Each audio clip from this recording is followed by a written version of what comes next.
tuan-tuan, Tuhan bagi rahmat kita ni.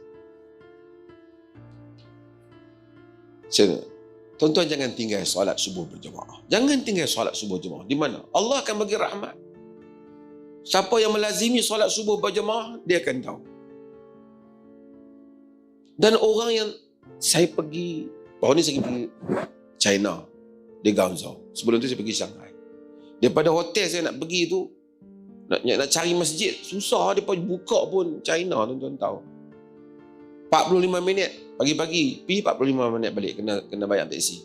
Pergi naik teksi lebih kurang kat 6-70 ringgit. Patah balik kat 100 lebih. Tapi tak apalah, duk kira 5 hari, kalau tidak tak sembahyang subuh masjid. Tapi nak cari orang yang sembahyang subuh di masjid ni, Allah Ta'ala pilih betul-betul. Kita fikir Fulan. Tanya kadang-kadang main daripada negara ni, penduduk tempatan tu sendiri adalah 2-3 orang. Hak lain orang lain. Yang kadang-kadang main singgah negara mereka, cari masjid, jumpa. Orang hak duduk tempatan tu pun tanya masjid, kadang-kadang Muslim, tak jumpa dah.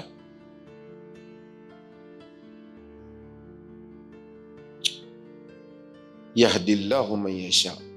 Allah memberi petunjuk pada siapa dia kehendaki. Macam itulah. Kadang-kadang orang ni Allah panggil dia mai ke masjid, dia mai dah ke masjid, dia tak sembahyang pun ada. Saya masih ingat dulu program buat bantuan pada satu zaman di Perlis ni, sembahyang malam-malam tarawih bagi bantuan. Lepas sembahyang tarawih dapat bantuan. Dapat macam-macam bantuan. Ramai orang panggil mai, sampai 2,000 orang duduk dalam bangunan. Nak dah sembahyang, nak apa dapat bantuan selepas tak malam lepas tarawih. Sekali kita tanya dalam dewan ni, nak sembahyang tarawih ni, kerana dia lepas tarawih baru dapat. Ni semua sembahyang ni ada wudu. Tak ada wudu. Macam mana hampa tak ambil wudu nak sembahyang? Dia takut dia masuk, dia takut dia tak dapat bantuan. Ni cerita betul ni, bukan cerita betul ni. Saya tengok. Ada orang mai sampai ke masjid, orang panggil bagi bantuan masjid, orang sembahyang asar, dia tak sembahyang. Dia duduk bersila, nak tunggu ambil bantuan. Pahala Tuhan bagi dia tak mau. Dia nak dapat bantuan 300 tu, 400 tu, 700 tu. Ada tak tuan-tuan? Ada. Lebih dahsyat lagi, orang panggil dia bagi bantuan pada hari Jumaat. Mungkin saya duk kata, hari Jumaat panggil bagi bantuan yang Maib sebab tu, dia hantar bini dia sembahyang Jumaat. Orang tanya mana suami, tak datang. Saya panggil kan nama lelaki. Dia tak mai, duduk rumah. Sembahyang Jumaat tu tak mau, suruh ambil dia. Ada malu juga kan. Idza lam tastahi fasna' ma syi'ta dia. Kalau hang jenis tak malu, hang buat biar apa pun. Kadang-kadang ada macam tu.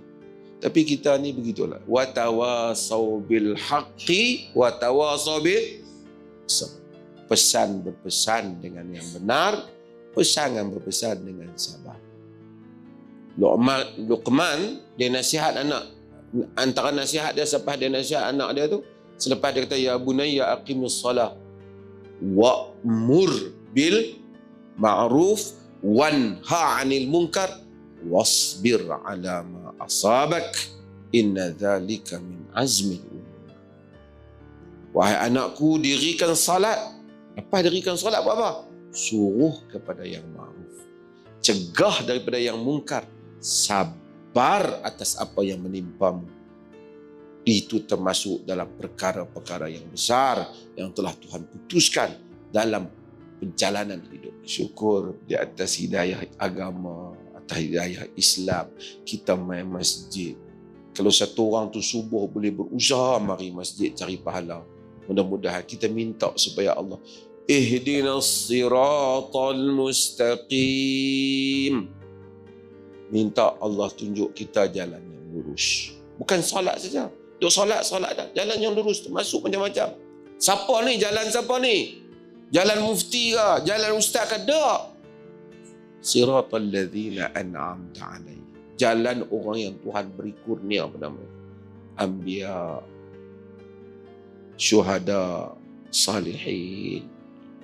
Kita minta jalan. Tapi kita kadang Allahu Akbar. Ihdinas siratal mustaqim, siratal ladzina an'amta alaihim ghairil maghdubi alaihim waladdallin. Amin kita kata. Masa kita kata amin, kita pun tak tahu apa yang kita kata.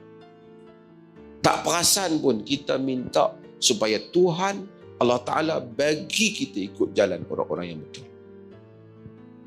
Sehari 17 kali kita minta, tapi kita sebenarnya tak minta sebab kita tak ada perasaan meminta tu. Tuan-tuan, kadang-kadang manusia, kalau kita semua kan, lepas semayang kan, tuan-tuan tanya dah, tadi Tok Imam baca surah apa? Surah apa tu aku pun, dia pun tak dengar Tok Imam baca apa. Pasal tu aku duk fikir aku bini marah kemarin dan aku tak buat apa. Kan? Mudah-mudahan Allah Allah pelihara kita semua, insya-Allah. Tak apalah, semua orang ada kelemahan, kita pun semua orang ada kelemahan. Tapi kita cuba baikilah mudah-mudahan daripada masa ke masa.